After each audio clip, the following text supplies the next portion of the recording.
मराठा आरक्षणाच्या मागणीसाठी 1.5 वर्षापूर्वी सुरू असलेल्या आंदोलनात सरकारनं मुदतवाढ मागितल्याच्या नंतर आपण बघू शकतो की मनोज जरांगे पाटील यांनी आंदोलन काही काळासाठी स्थगित केलेलं होतं. आता पुन्हा मनोज जरांगे पाटील यांनी मराठा आरक्षणाच्या मागणीसाठी मुंबईला जाण्याची हाक दिलेली आहे आणि त्या अनुषंगानं तयारीसुद्धा झालेली आहे. आपल्यासोबत मनोज जरांगे पाटील आहे. आता मला काय सांगाल की तुम्ही मुंबईला पुन्हा आंदोलनाची हाक दिलेली आहे, काय मागणी तुमची यावेळेस असणार आहे? मुंबईला जाऊन आम्ही मराठा आणि कुणबी एक हे अध्यादेश घेणार आहेत. आता सगळे तीनही गॅजेट हैदराबादचं जे 8-9 मागण्या ते सगळ्यांची अंमलबजावणी करणार आणि ते घेणारच.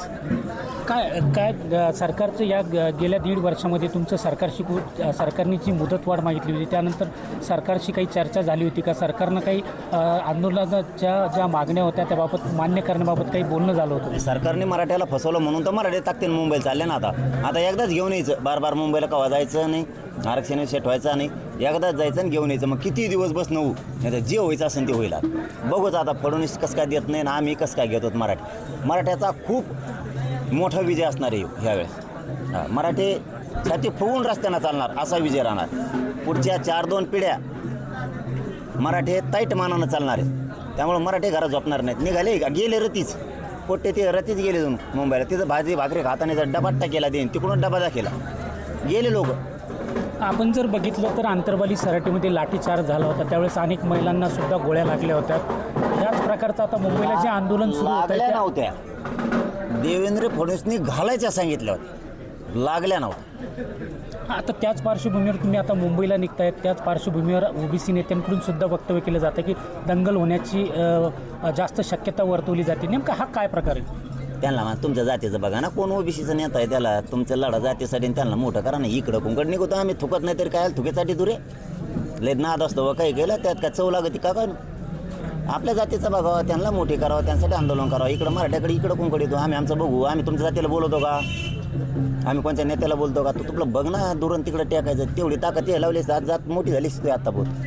आता तुम्ही जर बघितलं काल मांजरसुंबेच्या सभेत तुम्ही जे वक्तव्य केलं होतं देवेंद्र फडणवीस यांच्या आईहून जे वक्तव्य केलं होतं त्यावर आता चित्रा वाघ यांनी सोशल मीडियावर व्हिडिओ व्हायरल केलेला आहे आणि देवेंद्र फडणवीस यांच्या देवेंद्र नरेंद्र या अकाउंटवर सुद्धा तो व्हिडिओ व्हायरल करण्यात आलेला. आईहून शिवी दिले गेल्याचा व्हिडिओ व्हायरल केला जातो. काय नेमका हा प्रकार होता? दे ना मग आरक्षण. तुला लय लागत आहे तो आईला बोललेलं तर आरक्षण दे ना. आमच्या आईला हाणलं तर राग आलता तुला? आमच्या आईला मारहाण केली, गोळ्या घातल्या, रक्ताच्या थारोळ्यात थेंबर पाणी पाजायला घोटपर पाणी पाजायला कोण नव्हतं. तेव्हा तू काय म्हणला मायाच पोलिसाला हाणलं आणि आमच्यावर हाफमर्डरचे गुन्हे दाखल केले त्यांनीच. तुला ही आय नाही वाटली का? तुपल्या आहे समजा 2-1 लाखाची साडी घाली तसं आमची फाटक्या कपड्यातली पण आहे ना. कसला राज्याचा प्रमुख आहे असला तुला राज्यातल्या सगळ्या आई तुझी आई पाहिजे तुला माहिती. आमच्या आईला वेगळं मानतो आणि मी बोललो बी असलो तरी मी पत्रकारांनी विचारल्याबरोबर त्या क्षणाला म्हणलो की बोललो असेल मी तर मी ते शब्द मागं घेतो. प्रामाणिकपणानं मागं बी घेतला त्याच्या आईला बोललो असलो तर. कारण त्याची आई काय आणि आमची आई काय वेगळी नाही. हे नास काय आता काय करावं त्याला? त्याच्या आईचा बिचारीचा काय दोष? पण ते बोलण्यात काय त्याला शी नाही येते. मी तर ते शब्द माग घेतला पण ती शी नाही. बोलता जनरल भाषा आहे रे. खेड्यापाड्याचे पोर आहेत आम्ही. तुमच्यासारखे आम्ही तिथं काय येणं करून हिंडतो का? काय लोकांच्या भाकरीवर जागणार आहेत का आम्ही? तुम्ही लोकांच्या भाकरी खाऊन जागा म्हणजे जनतेच्या पैशावरच आहे ना तिथले पोहे भजी गुलाबजांबू खातो, लाडू खातो, तेच हागवतो. ते सगळं समाजाच्या जनतेच्या पैशाचं आहे ना. इथं खेड्यापाड्यात काय चालतं आता हे माणसं आहेत ना काय बोलतात मित्र असतात. चहा पाहिजे मायाला तो हे चहा पाहिजे ना. त्याला श्या नाही म्हणत, ते आनंद नसतं एकामेकाला. आता आपले पत्रकार बांधव सुद्धा एकामेकाला कणाकच जोडी दे. ते प्रेम असतं असं नाही एकामेकाला. ते आपण ते एकाला म्हणणं आता मला मीडियात म्हणता येत नाही पण जनरल पोरं बोलतातच माणसं बी खेड्यात. मायल तो चहा पाहिजे ना रे चल मस्त तुला कापसाचे पैसे आले तर आता. हे बोलता जनरल भाषा आहे ती. डायरेक्ट त्याच्या आईला उद्देशून म्हणलो असतो मी हा म्हणलो असतो. ते बोलण्याच्या ओघात ती भाषा आहे. आणि तुला एवढं लागतं ना. मी आता शब्द माग घेतला आणि दे आरक्षण. आता शब्द माग घेतला ना. तुला आईला बोलायला लागतं ना. आमच्या आईच्या मराठ्याच्या आईच्या लिकीला पोराला लेकरा बाळाला आरक्षण लागतं. तुपल्या आई आहे ना. आमच्या मराठ्याच्या आईच्या लिकी बाळीला सुद्धा आरक्षण लागतं. दिचल ते नाही गोडला ते रडकही. आता बयाच्या पदार्थ आडून लापायला लागले. त्याला द्यायचं जीवावर आलं आहे म्हणून त्यांनी बयावर ढकलेलं. बाकी काय हे कारण नाही. मराठीने वळ केलं हे रडकं हे असंच करतं आहे.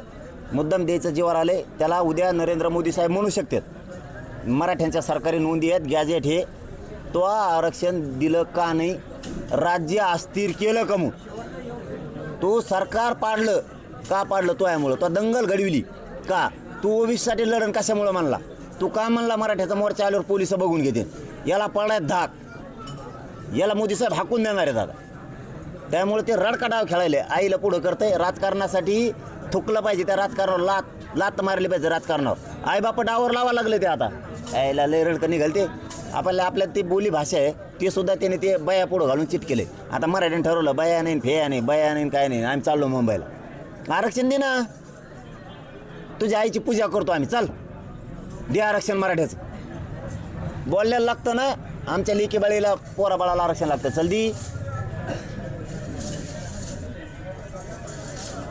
तुमच्या वक्तव्यानंतर आपण बघितलं तर गिरीश महाजन यांनी तुम्ही जीबीवर ताबा ठेवा असं वक्तव्य केलेलं आहे तर भाजपच्याच एका फुके नावाच्या आमदाराकडून तुम्हाला शेवटची वॉर्निंगसुद्धा देण्यात आलेली त्याचा देवारा झाला आहे त्या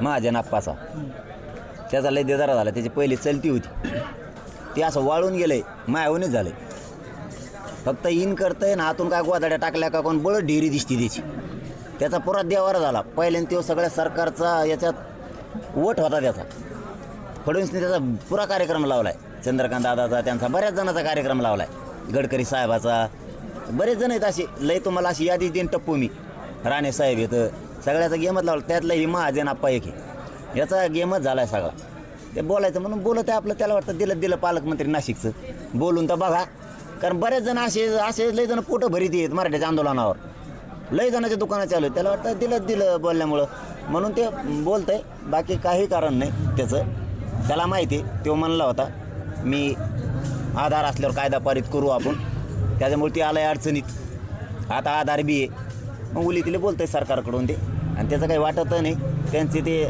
फडणवीसच मनातून उतारलेलं आहे सगळ्यांच्या हे फडणवीसला पटणार नाही पण हे जे 25-30 नावं आहेत भाजपमधले यांच्या मनातून फडणवीस पुरा उतारलेला पण आता कुंकड जावा म्हणून आपलं राहते तिथंच बळच एकीकडे दुसरीकडे आपण जर बघितलं तुम्ही मराठा आरक्षणाची मागणी करतायत मात्र दुसरीकडे न्यायालयात जे प्रकरण सुरू आहे मराठा आरक्षणाचं त्यावर गुणरत्न सदावर्ते यांनी एक तक्रारसुद्धा दाखल केलेली आहे की मनोज जरांगे पाटील हे सर्वोच्च न्यायालयाचा जो निकाल आहे त्याच्यावर दबाव टाकण्यासाठी हे संपूर्ण प्रयत्न करत आहे असं त्यांनी एक तक्रारसुद्धा दिली तुम्हाला अटक करा अशी सुद्धा त्यांनी तक्रार दिलेली आहे तेव काय तेव करीत त्याच्यावर नाही बोलत हे लयच वळिंब्यातच दिसतो असा जाऊन दे त्याचं त्यातले लय खिशात घालून हिंडतो आम्ही तुमच्या मागणीच्या पार्श्वभूमीवर मुदत मागणाऱ्या सरकारनं एक समितीसुद्धा स्थापन केलेली आहे त्या समितीत अनेक आमदारांचं सुद्धा मोठ्या नेत्यांचं सुद्धा त्यात समावेश करण्यात आलेला आहे कुठंतरी असं वाटतंय का ती समिती मराठा समाजाला न्याय देईल पहिलीचे दी फक्त बैल पोळ्याचे जसे खांदे बदलेले आहेत आमच्याकडे खेड्यात काय असतं दुपारून बैलाचा खांदा बदलितो त्याचा फक्त खांदा बदलेला काही केलं नाही दुसरं पहिलीची ती आता पुन्हा ते म्हणते ना आपली खेड्यातली भाषा आहे पुन्हा म्हणते ना आम्हाला बैल म्हणला मग काय तुला गाय म्हणू का हे असली तर काय आता आमची खेड्यातली भाषा आहे ती आता काय करावं ते लगेच म्हणतात आईला शी दिली आपण इकडं म्हणलं ना आईला तुला सांगितलं कामच नाही केला होता तीनदा म्हणलं तुला गाडी लाव लय जेम घेऊन ये आईला तू कामच करीत नाही ते लगेच म्हणलं आईलाच म्हणला मग आपल्या असले ते लय रडकं निघालं ते फडणवीस आईच्या आडून गेलं पतन म्हणतं शा दिलं काय शा दिलं रे आता तर बघ पहिल्यापेक्षा मराठी आता लय रेकॉर्ड तोडणार आहे आता आज 2 दिवसात लय गाड्या वाढणार आता नाही येणार आहे मुंबईला येणार आहेत आता पाटील एकंदरीत जर बघितलं तर मागचं आंदोलन जर मुंबईचं जर बघितलं तर संपूर्ण नवी मुंबई ही पूर्णपणे बंद पडली होती आता हे तुम्ही पुन्हा नवी मुंबईमध्ये आंदोलन करताय काय आंदोलनाची पार्श्वभूमी काय असणार आहे कशा स्वरूपाचं आंदोलन असणार आहे किती लोक या आंदोलनात असतील आमरण उपोषण बेमुदत होणार आहे 29 ऑगस्टला सकाळी 10 वाजल्यापासून आरक्षण घेईपर्यंत हटणार नाही आणि देवेंद्र फडणवीस गोळ्या बी घातल्या तरी छात्यावर घेणार पण जातीचा अपमान होऊ देणार नाही जातीला हरवून देणार नाही ताकदीने लढणार आहे काय होईल ते बघू आम्ही शांततेत जाणार आमच्याकडून जाळपोळ दगड फेक होणार नाही काही जर जाळपोळ दगड फेक झाली तर ती देवेंद्र फडणवीस आणि त्याच्या टीमनं केली हे मात्र 100% खरं आहे आणि ती जबाबदार त्याला देवेंद्र फडणवीस मराठीत दगड आणीत नसतात हां मराठीत तसले दगड नसते आणीत मराठीचे लय अकराळ विकराळ रूप असतं मग मराठीत नाही लागलं हां त्यामुळे आम्ही शांततेत जाणार आहे शांततेत येणार आहे पाटील आता तुम्ही म्हटलं की दगडफेक किंवा जाळपोळ होण्याची शक्यता आहे असंच वक्तव्य अनेक दलित नेते सुद्धा करत आहे असं कुठंतरी कुठंतरी चित्र निर्माण केलं जातं. त्यांनी बाया पुढं घातल्या की आपण ओळखायचं कितीचा डाव सुरू झाला, आता किती रडका डाव सुरू झाला. देवेंद्र फडणवीसने आता बाया पुढं घातली, गडी मागं सरकले त्यांच्या हात, तर आता बाया पुढं घातल्या. आणि तरीही मराठी आंदोलन जिरून देणार नाही. त्याला आंदोलन जिरवायचं, दबाव आणायचा.